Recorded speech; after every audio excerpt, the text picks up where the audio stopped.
The Devils are still in the midst of trying to secure themselves a playoff spot. But with Jonas Siegenthaler, Dougie Hamilton, and also Jack Hughes out for the rest of the year, it's not going to be easy. Hopefully nobody else on the Devils roster breaks their glass bones. Yes, pun intended, because we're also going to talk about Cody Glass in today's episode. There's a lot to break down. Buckle up, everybody. You're Locked On Devils, your daily podcast on the New Jersey Devils, part of the Locked On Podcast Network, your team every day. Hi, this is Bryce Salvador, and you're Locked On Devils with Trey Matthews. Elliott scores! Oh, Stevens stepped up, nailed it. Brodor's got the puck. What a shot. The Devils win the Stanley Cup. Alrighty now, what is up, New Jersey? Welcome back to the Locked On Devils podcast here at the Locked On Network. I'm your host, Kyle Chalky play announcer, Delzar Pucks Pitchforks, and also part-time credential media member, Trey Matthews. What's on the agenda for today's episode? Well, the first segment, we're going to talk about a negative topic. Then in the second segment, we'll talk about something a little more positive. And then the third segment, we'll start off negative, but we will conclude today's episode on a positive note. So a bit of a sandwich, if you would. In the first segment, we're going to talk about Dougie Hamilton and his injury update, because Tom Fitzgerald went on a Seattle Kraken and Vancouver Canucks sanctioned podcast, and he revealed the severity of Hamilton's injury, also provided a timeline, and it's not a good update, but I'm also a little confused. Why did Fitzgerald go on that specific podcast to break Devils news, if you know what I mean? It didn't really make much sense, but I'll talk about that momentarily. Then in the second segment, speaking of Tom Fitzgerald, a lot of people were upset with what he did at the trade deadline. He didn't make the splashy move that everybody hoped for, but he still got Cody Glass. And so far, Glass has taken the Devils discourse by storm. He's actually been performing really well in his first few game appearances as a Devil. So we're going to learn more about Glass, what he brings to the team, and is his productivity sustainable? Then in the third and final segment, the Devils lost their previous game to the Pittsburgh Penguins. The Devils gave up a touchdown and an extra point, but there's a silver lining. The New York Rangers dropped their latest matchup to the Edmonton Oilers, so the Devils still have some points to play with. And as we all know, we're nearing the end of the season, and points are very, very, very important, because I want the Devils to be one of the top three teams in the Metro, because I do not want them to deal with the wild card, because things are tightening up down there. So I hope the Devils can stay in the third position in the Metro. And with the Rangers losing their latest matchup to the Oilers, that takes the pressure off of the Devils' shoulders. And that game against the Penguins, you can just say, poof, it never happened. But we'll talk about that to close out today's episode. Let's start off with Tom Fitzgerald and him revealing Dougie Hamilton's injury situation. So, like I said, Fitzgerald appeared on Rob Simpson's podcast, which covers the Vancouver Canucks and Seattle Kraken, and Fitzy revealed the severity of Hamilton's injury. Take a listen. Hamilton might be back. Is that not going to happen then? Not right now. Not going to happen. Not a playoff, like second round. Like No, I think it's Probably going to it'll go into the second round. go into that. Okay. Yeah. So I got to go back and do the math. I mean, it happened just last week. Well, And you know, Jonas, there's a same thing. possibility. We're not planning on it. How's that? Yeah. This is what we have. Yeah. You know. I said this moments ago, but I'm a little confused as to why Fitzgerald went on a podcast that covers the Kraken and Canucks to reveal Dougie Hamilton's injury circumstance, because the Devils didn't make an official statement at the time talking about Hamilton's injury. So I was waiting for that before I talked about it on the show. And this is not a knock to Rob Simpson. His credentials are valid. He is a senior NHL reporter. So I'm not questioning him. I'm just questioning why Fitzgerald went on his show to reveal the severity of Hamilton's injury. But that's beside the point. Let's talk about the greater issue at hand, which is Hamilton's injury and how long he is slated to be out for. Because we're not going to see Hamilton the rest of the regular season. And honestly, with how the Devils are looking, I don't think we're going to see him at all during the playoffs, because my prediction for this Devils team is for them to make the playoffs, but I think they're going to be a first round exit. They haven't proven to me that they are consistent enough to win a playoff series, but my goal coming into the season was playoffs or bust. And with my prediction, I don't think we're going to see Dougie Hamilton come playoff time. And that is a big blow for the Devils. So let's just hypothetically say that Hamilton is done for the rest of the year. He's not returning come playoff time. I know a lot of people have mixed emotions when it comes to Dougie Hamilton, but here are some stats. He has appeared in 63 games. He had 9 goals, which was 9th on the team, 31 assists, 3rd on the team, 40 points, 5th on the team, 5 power play goals, 4th on the team, 10 power play assists, 4th on the team, which gives him a grand total of 15 power play points. So almost half of his points have come via the power play, just for what it's worth. 81 blocks, 5th on the team. Here's something that might surprise a lot of people. He was 5th on the team in takeaways. And when we're looking at expected goals for, he had a rating of 49.8, which was 2nd on the team. But on the flip side of that, he was also 2nd on the team for expected goals against, and he had a rating of 45.1. I know a lot of people have mixed emotions when it comes to Dougie Hamilton, but I've said it before and I will say it again. Dougie Hamilton is vital for the Devils blue line, because I would argue and say that he has one of the best clappers in the NHL. He creates offense. He gets pucks to the net, and someone can collect the loose change out in front, find the back of the net, and Dougie Hamilton is walking away with something, at least an assist on that particular play if he's not finding the back of the net himself. Yes, I know. His defense leaves a lot to be desired for. That's why he is 2nd on the team in expected goals against, but he also creates offense because he's 2nd on the team in expected goals for. Losing Dougie Hamilton is a big blow for the Devils. I don't care what you say. I don't care your thoughts on his defense. I get it. But Dougie Hamilton is vital for the Devils, especially on the power play. So losing Dougie Hamilton, Jonas Siegenthaler, Jack Hughes, I think all Devils fans have grown numb to it, which is the Devils continue to lose valuable assets as the season winds down. And losing all 3 of those guys, it's one of the reasons why I don't think the Devils are going to make it past the first round. And I'll probably go into more detail once we get closer to playoff time. But Jack Hughes, that is the Devils' best player. Jonas Siegenthaler, I said it in a prior episode, he was actually having a solid showing. And Dougie Hamilton, that's your best offensive-minded defenseman.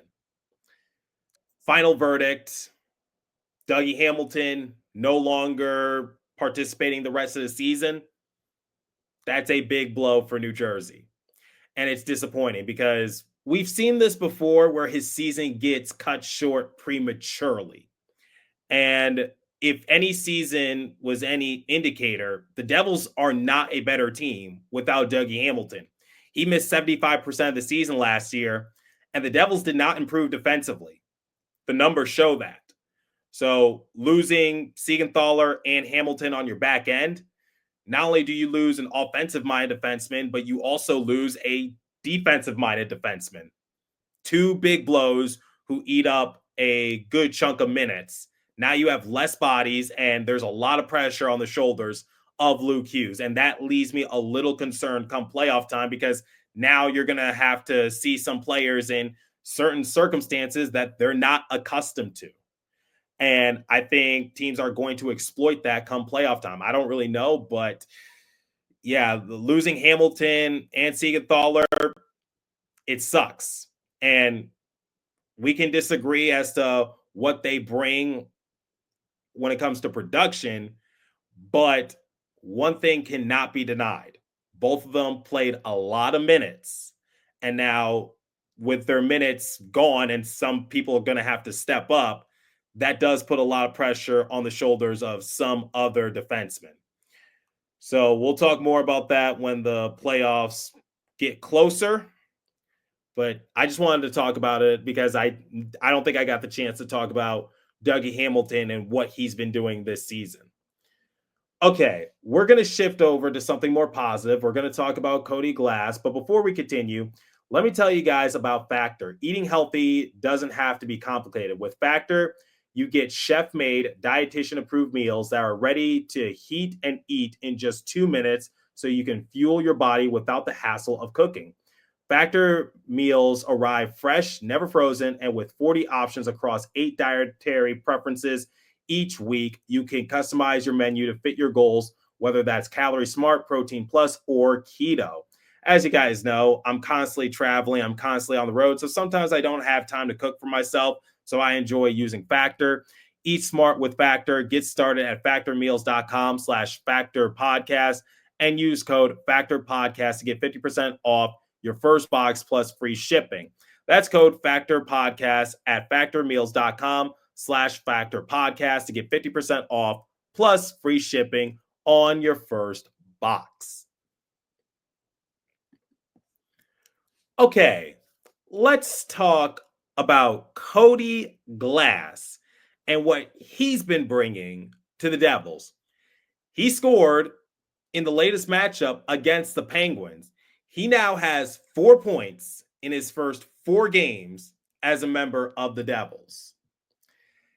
And like I said in the first segment, a lot of people were jumping on Tom Fitzgerald for not making the splashy move come the trade deadline. But I kind of saw it coming because the Devils didn't really have much to work with. They didn't have a first-round pick.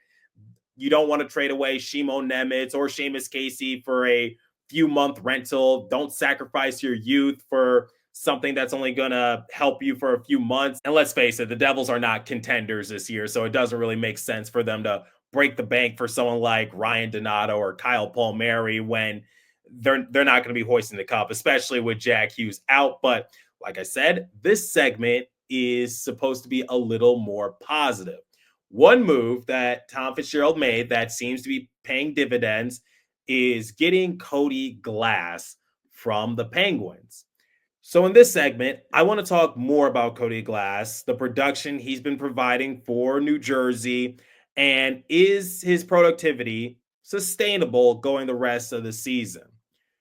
Let's go back about 10 days ago to the trade deadline. The Devils got Cody Glass from the Penguins in exchange for Chase Stillman, Max Graham, and the Devils' 3rd-round pick. Keep in mind, Chase Stillman was selected with a pick that the Devils got from the Islanders in exchange for Travis Zajac and Kyle Palmieri. Going back to 2021, the Devils traded away Palmieri and Zajac to the Islanders, got a first-round pick, and they used that pick later on in that draft to select Chase Stillman, and now the Devils traded away Stillman for Cody Glass. I know it's a little confusing to follow, but basically the Devils traded away Kyle Palmieri and Travis Zajac for Cody Glass, so he better pan out well. Glass is 25. He's in his 6th year in the NHL. He stands 6'3", weighs 200 pounds. Prior to the deadline, Glass appeared in 51 games for the Penguins. He had 15 points, 4 goals, 11 assists, and he had a faceoff percentage of 52.7%. And he averaged about 13 minutes of ice time. Glass logged his NHL debut with the Vegas Golden Knights back in 2019.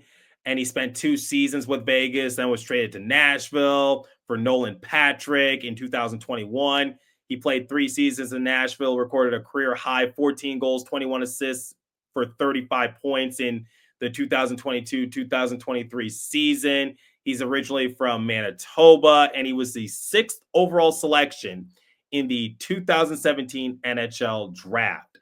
And once again, prior to coming to the Devils, he had appeared in 238 regular season games and racked up 86 points, 33 goals, 53 assists. My initial thoughts when the Devils first acquired him from the Penguins was I was kind of indifferent about it. I kind of just gave a little shrug. I was just like, okay, Fitzy's doing whatever he can to try to get some more assets. And the Devils didn't really have this splashiest of trade deadlines. Other than Glass, the Devils also got Brian Dumoulin, Dennis Cholowski, Daniel Sprong during the deadline. And I'm just like, okay, the Devils aren't making a splashy move. They're just basically trying to save face. And keep in mind, we already knew that Jack Hughes was going to miss the remainder of the season. So that kind of changed things for the Devils because it's like, you definitely don't want to gut your prospect pool for a rental player when your star player is out. That doesn't really make much sense. But digressing a little bit, of all the players that the Devils got during the deadline, Glass has been the most productive.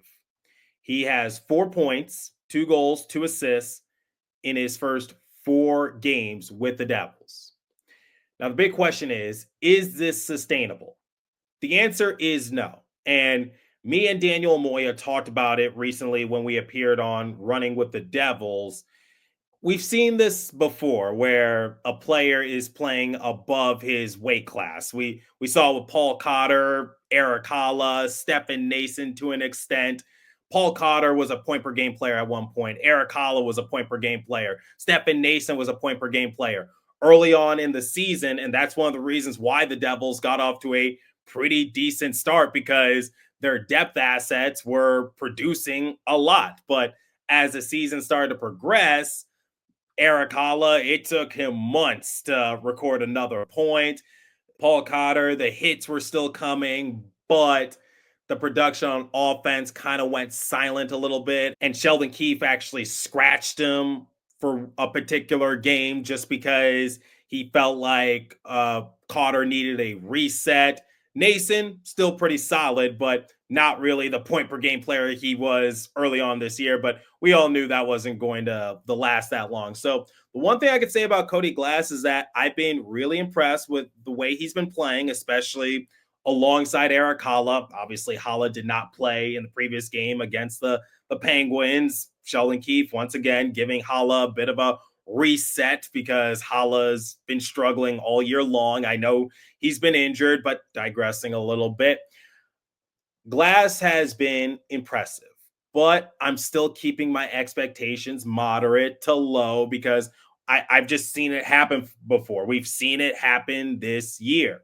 But I like that Glass is definitely being a spark plug for the Devils, and he's giving the fan base some hope here. But I'm not putting all my trust in Cody Glass. Keep in mind, he will become a restricted free agent come the end of this year.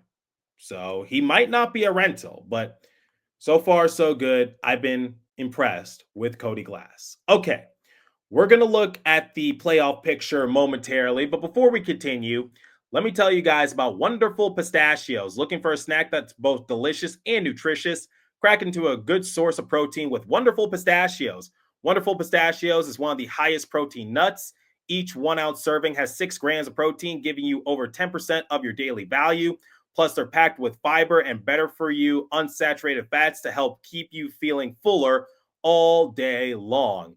Personally, I love the no shells variety. I need a snack beside me whenever I travel, and Wonderful Pistachios is good. Get snacking and get cracking with a snack that packs a protein punch. Visit wonderfulpistachios.com to learn more. And now, let me tell you about Monarch Money. Ever check your banking account and wonder, where did all my money go? Between dining out, online shopping, and entertainment, it's easy to lose track. That's where Monarch Money comes in, your personal CFO, giving you full visibility and control over your finances. Monarch Money isn't just a budgeting app, it's a complete financial command center. You can track all your accounts, investments, and spending in one place so you can stop just managing your money and start building wealth. When I started using Monarch, I realized just how much I was spending on food delivery. Now I budget smarter and save more. Take control of your finances with Monarch Money. Use the code LOCKEDONNHL at monarchmoney.com for 50% off your first year. That's monarchmoney.com, code LOCKEDONNHL for half off your first year. Okay, let's talk briefly about the Devils' recent outing against the Penguins. They lost 7-3. So the Devils, they scored a field goal, but the Penguins, they scored a touchdown and an extra point. Seemed like the Devils had some momentum on their side to cut the gap a little bit, but the Penguins just pulled away in the third period. And it just got worse, worse, and worse. And speaking of worse, I think Jacob Markstrom, by far, one of his worst outings while wearing a Devils uniform. But he's still recovering from his injury. So hopefully he's able to bounce back sooner rather than later. Now, a lot of people were frustrated with the Devils outing because it seems like anytime the Devils win 3 games in a row, you could pretty much guarantee that they're going to lose their next game. Because I can't remember the last time in which the Devils won at least 4 games in a row. It hasn't happened this season. It certainly did not happen last season. It's been like, 2 years since the Devils have won 4 games in a row at least? Because I know this for a fact. The most games that the Devils won in a row last year was 3. However, the most games that they lost in a row was also 3. The only thing that was consistent with last year's Devils team was their inconsistency. And this year, they've also been inconsistent, but at least they've managed it a little bit better, and that's why they're third in the Metro. Now, I know a lot of people, like I said, were frustrated with that outing, but there is a silver lining. Let's look at the playoff picture, shall we? So the Devils are currently third in the Metro. The Capitals, they have 96 points, and I think they're a lock to get the first seed in the Metro. The Hurricanes, they're starting to pull away from the Devils. They're currently on a 7-game winning streak. They have 86 points. They are 8 points ahead of the Devils, who have 78. For the Devils' sake, they need to stay third in the Metro. And luckily, the Rangers dropped their recent matchup to the Oilers, and the Devils are now 6 points ahead of the Rangers. And they are 8 points ahead of the Blue Jackets. Like I just said, if the Devils want to make the playoffs, best case scenario for them, they need to stay third in the Metro, because I don't want them to slip to a wild card spot, because it's kind of wild down there, no pun intended. But looking at it, the Senators, they have the first wild card spot with 77 points. Following them are the Rangers with 72 points. The Canadiens, 71. Blue Jackets, 70. Red Wings, 70. Islanders, 68. Bruins, 68. I don't want the Devils to be in the midst of that. And keep in mind, those points will change within the next few days. So the Devils cannot afford to go on a losing streak. Their latest game against the Penguins, it won't come back to bite them since the Rangers dropped their more recent matchup. But now's not the time to start slipping. They need to limp across the finish line. That's all they need to do. Their next game when this episode goes live is later tonight against the Columbus Blue Jackets, who are currently on a 3-game losing skid. I really do hope that the Blue Jackets make the playoffs. I think that's a great feel-good story. I know they have one of the toughest schedules to finish off the rest of the year, so it's not really looking good for them. But I think, like everybody else, I am rooting for the Blue Jackets. But focusing on the Devils for right now, the Devils need to start winning more consistently like they've been doing. Like they won 3 games in a row. Keep doing that. That's all I got to say, because I don't want them to slip into a wild card spot and then they're basically in a heated battle. I think they're in a comfortable position being third in the Metro. but let me know your thoughts.